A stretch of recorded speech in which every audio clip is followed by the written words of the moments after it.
에돔의 심판이 주는 교훈입니다. 에돔의 심판이 주는 교훈. 오늘 우리가 살펴본 이사야 34장, 그리고 오늘 저녁에 우리가 살펴보게 될 이사야 35장은 열국을 향한 하나님의 심판과 회복에 대한 메시지를 담고 있습니다. 그런데 특별히 오늘 이 본문 34장을 보시면 열국에 대한 심판을 말씀하시면서 특별히 이 한 나라를 콕 집어서 그렇게 심판을 예고하고 계심을 보고 있는데요. 그것이 바로 어디입니까? 바로 에돔이라고 하는 나라예요. 에돔. 오늘 새벽에는 특별히 오늘 본문에 부각되어져서 나타나고 있는 이 에돔의 심판과 멸망에 관한 그 예언을 통하여 그들의 심판이 가지고 있는 영적인 의미와 교훈은 과연 무엇인지 함께 살펴보고 우리가 함께 도전받고 또 은혜 받는 시간이 될 수 있기를 원합니다. 에돔의 심판은 과연 우리에게 무엇을 교훈해주고 있을까요? 첫 번째로 에돔의 심판은요, 형제의 불행을 방관하고 기뻐하는 자들의 필연적인 파멸을 증거해주고 있다라고 하는 것입니다. 형제들의 불행을 방관하고 기뻐하는 자들의 필연적인 파멸을 증거한다. 우리 5절 말씀을 함께 보도록 하겠습니다. 여호와의 칼이 하늘에서 족하게 마셨은즉 보라, 이것이 에돔 위에 내리며 진멸하시기로 한 백성 위에 내려 그를 심판할 것이라. 에돔은 여러분들 어떤 민족입니까? 에돔은 다름 아닌 이삭의 아들 에서의 후손들입니다. 야곱의 후손인 이 유대인들과는 형제지간인 그러한 민족이라고 할 수 있죠. 형제라고 하면 굉장히 친밀하고 그렇게 아주 좋은 그런 유대 관계 속에서 지내야 됐을 텐데 그동안의 역사를 살펴보면 그렇지가 않았습니다. 우리 민수기 20장을 여러분들 보시게 되면요, 이스라엘이 출애굽을 해서 이제 가나안 땅으로 들어가는 과정에서 가데스라고 하는 곳에 이르게 되는데요, 그곳에서 이 모세가 에돔의 왕에게 사자를 보냅니다. 청하건대 우리에게 당신의 땅을 지나가게 하소서. 그런데 이 에돔의 왕이 모세의 청을 거절합니다. 너는 우리 가운데 지나가지 못하리라. 내가 칼을 들고 나아가 너를 대적할까 하노라. 그들은 형제들이 애굽에서 겪은 고난과 어려움들을 누구보다도 잘 알고 있었습니다. 하지만 그들은 이스라엘을 돕지 않았어요. 오히려 그들이 자신들의 땅을 지나간다면 칼을 들고 나아가 대적할 것이라고 으름장을 놓습니다. 남보다도 못한 그런 형제의 모습이죠. 그런데 이들의 죄는 거기에서 끝나지 않았습니다. 오바댜서를 여러분들이 읽어보시면 그들이 하나님으로부터 심판받고 멸망받은 그들의 근본적인 죄에 대해서 이야기를 하고 있는데요, 오바댜 1장 10절과 12절을 보시면 내가 내 형제 야곱에게 행한 포악으로 말미암아 부끄러움을 당하고 영원히 멸절되리라. 그리고 12절을 보시면 내가 형제의 날 곧 그 재앙의 날에 방관할 것이 아니며 유다 자손이 패망하는 날에 기뻐할 것이 아니며 그 고난의 날에 내가 입을 크게 벌릴 것이 아니며. 여러분들, 유다가 멸망하는 날, 바벨론으로 말미암아 유다와 예루살렘이 멸망하는 날, 에돔은 그들을 돕지 못할지언정 오히려 방관하고 기뻐하고 약탈하고 도망가는 사람들을 오히려 막아세웠다라고 하는 것입니다. 형제들의 고난과 고통을 가슴 아파하고 돕지는 못할 망정 오히려 그것을 자신의 기회로 삼고 오히려 기뻐했던 그 죄야말로 하나님이 보시기에 얼마나 그것이 큰 죄였는지 멸절시키겠다, 그렇게 하나님께서 말씀을 하고 있는 것이죠. 여러분들, 지금까지도 이 우크라이나와 러시아의 전쟁이 계속되어지고 있잖아요. 근데 이 우크라이나에 대한 세계인들의 안타까운 시선이 존재하는 것 같습니다. 근데 사실상 역사적인 어떤 사례로 본다면 그것은 어떻게 보면 우크라이나의 어떤 자업자득인 셈인 경우가 있다라고 하는 것이죠. 세계 2차 대전 당시에 여러분 나치 독일이 소련을 침공을 하게 됩니다. 불가침 조약을 어기고 히틀러의 독일군이 러시아를, 소련을 이제 침공을 하게 된단 말이죠. 근데 그때 이 소련의 이 위세에 눌려서 길을 못 펴고 있었던 우크라이나는 나치 독일과 손을 잡습니다. 히틀러와 손을 잡아요. 그래서 자국 내에 있는 유대인들을 색출합니다. 그래서 그들을 아주 잔인하게 학살을 했습니다. 그들 가운데에는 나치의 어떤 친위대에 가입해서 유대인들과 슬라브족들을 처단하는데 오히려 이 독일 분들보다 더 열정적으로 나섰던 사람들이 더 많았다고 해요. 유대인들의 아픔과 고통을 오히려 자신들의 기회로 삼았다라고 하는 것이죠. 그 결과 오늘날 어떻게 되었습니까? 결국에는 자업자득이 된 것이죠. 자신들 스스로가 전쟁의 고통 속에서 헤어나오지 못하는 아이러니한 그런 상황들을 맞이하게 된 것이죠. 세상에서 여러분들 가장 악한 것이 무엇입니까? 그것은 바로 남의 아픔을 함께 아파해 주지 못하고 오히려 그것을 이용하는 것입니다. 남의 아픔에 기름을 붓고 불을 붙이는 것입니다. 남의 상처에 소금을 뿌리는 거예요. 중요한 것은 하나님은 그것을 굉장히 큰 악으로 보고 계시다라고 하는 사실을 여러분들 기억하셔야 한다라고 하는 것이죠. 에돔이 그랬다라고 하는 것입니다.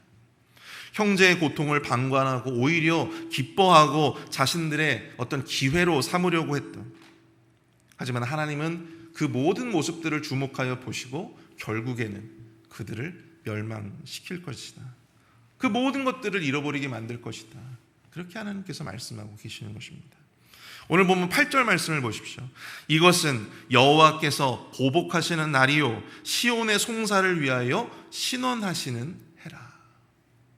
여러분, 이 에돔의 심판이 가지고 있는 의미에 대해서 말씀해 주고 있는 거예요. 그것은 단순히 어떤 에돔의 어떤 윤리적인 어떤 죄의 모습 때문일 수도 있겠지만 정말 중요한 것은 무엇입니까? 하나님의 백성, 하나님의 자녀라 할 수 있는 이 유다의 그 멸망에 방관하고 오히려 그것을 동조하고 기뻐하였던 바로 그들의 죄. 유다의 억울함을 풀어주시는 신원의 심판이다라고 하는 것이죠. 유다를 위한 복수요 신원의 심판의 성격을 가지고 있었다라고 하는 것입니다. 사랑하는 성도 여러분, 이 메시지를 우리 공동체 안에서 우리가 적용을 좀 해본다면 단지 공동체를 위해서 어떤 해악을 끼치는 것, 공동체에 어떤 물을 흐리고 공동체에 어떤 아주 구체적인 그런 해악을 끼치는 것, 그것도 여러분 큰 죄라고 할 수 있겠지만 공동체의 아픔과 또한 공동체의 상처와 공동체의 어떤 문제들에 대해서 그 문제는 교회 문제지 내 문제가 아니야. 그것은 공동체의 문제지 내 문제가 아니야. 내가 알 바가 아니야. 내가 상관할 바가 아니야. 이런 식으로 공동체의 어려움과 아픔과 또한 그 상처와 문제들에 대해서 방관하고 또 거기에 아무런 힘도 보태지 않으려고 하는 어떤 그런 수동적인 모습들, 그것도 하나님께는 굉장히 큰 죄로 비춰질 수 있다고 하는 것입니다. 내가 어떤 공동체에 큰 악을 끼치고 해악을 끼쳐서 그것이 죄라기보다는 내가 공동체를 위해서 아무것도 하지 않고 내가 공동체의 어떤 문제들과 상처들과 또한 그 공동체의 어떤 아픔들에 내가 아무런 손도 보태지 않으려고 하는 어떤 그런 모습들, 그것이 죄라고 하는 거예요. 그것이 하나님께서 굉장히 큰 죄라고 보시는 것입니다. 우리 교회 성도들에게 이 공동체 내에서 아픔이 있고 어려움이 있다면 함께 울고 또 함께 아파해 줄 수 있어야 합니다. 그것이 여러분들 공동체고 그것이 형제예요. 그런데 참 마음 아픈 것은 무엇입니까? 우리를 정말로 아프게 하는 사실은 뭐냐면 우리를 고통스럽게 만들고 우리를 아프게 만드는 사람들은 대부분 어디에 있어요? 교회 밖에 있는 것이 아니라 교회 안에 있다라고 하는 것이죠. 여러분, 우리가 누구 때문에 시험 받습니까? 교회 바깥에 있는 사람들 때문에 시험 받습니까? 그렇지 않잖아요. 같은 형제와 같은 자매라고 알고 있었던 사람들 때문에 내가 상처받고 내가 고통받는 건 아니겠어요?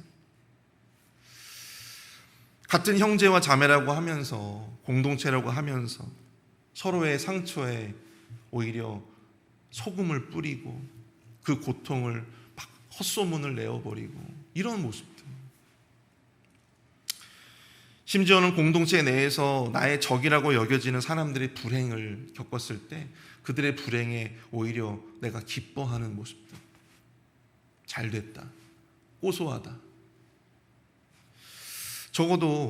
우리는 적어도 그러한 신앙인이 되어서는 안 되어야겠습니다.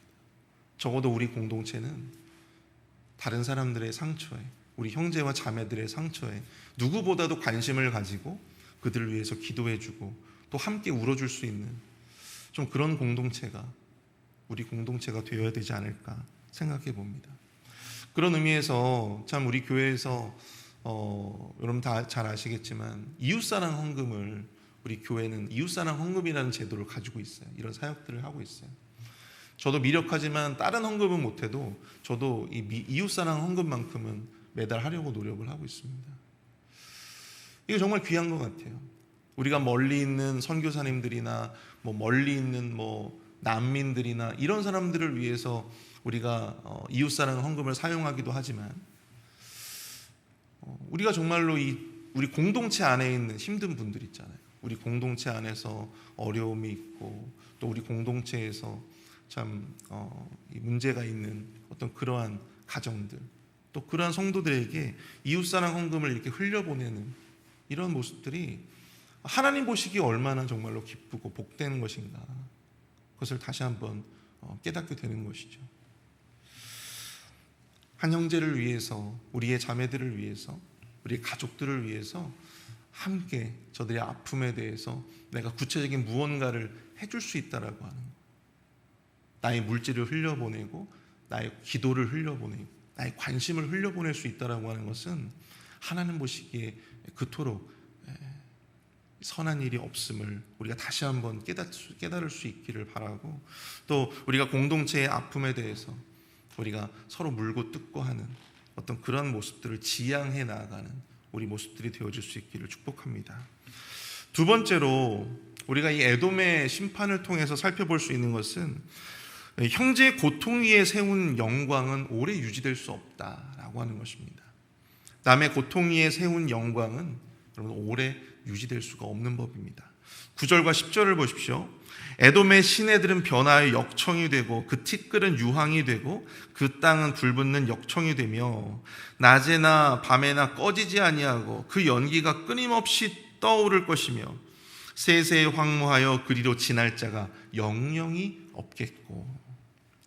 오늘 보면 9절과 10절을 보면 이 천혜의 요새라 자랑했던 에돔의 터전이 역청과 유황이 난무하는 황무지가 되어버리게 될 것이다.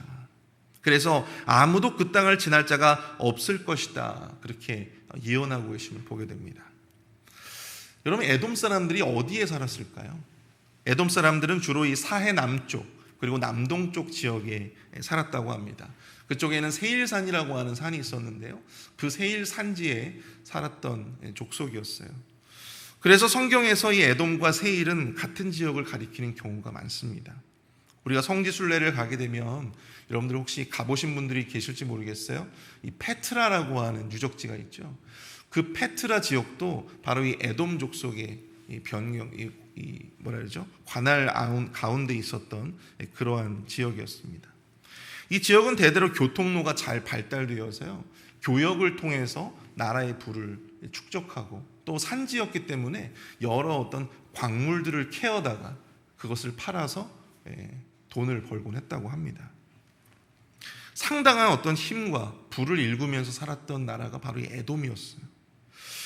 이 오바댜 1장 3절을 보시면 당시에 이렇게 막대한 부와 또 천혜의 요새를 자랑하는 그 세일 산지에서 살아갔던 바로 그들의 어떤 마음들을 엿볼 수 있는 그런 구절이 있는데요, 오바댜 1장 3절을 보시면 그들이 어떤 생각을 가지고 있었는지를 우리가 확실히 볼 수 있게 되어집니다. 3절을 보십시오. 너의 마음의 교만이 너를 속였도다. 바위 틈에 거주하며 높은 곳에 사는 자여, 내가 마음에 이르기를 누가 능히 나를 땅에 끌어내리겠느냐 하니. 내가 마음에 이르기를 누가 능히 나를 땅에 끌어내리겠느냐. 그들은 자신들의 부와 번영에 갇혀서 스스로를 교만하게, 그 누구도 높은 곳에 거주하는 자신들을 땅으로 끌어들일 수 없다, 끌어내릴 수 없다, 그렇게 자신만만해 했습니다.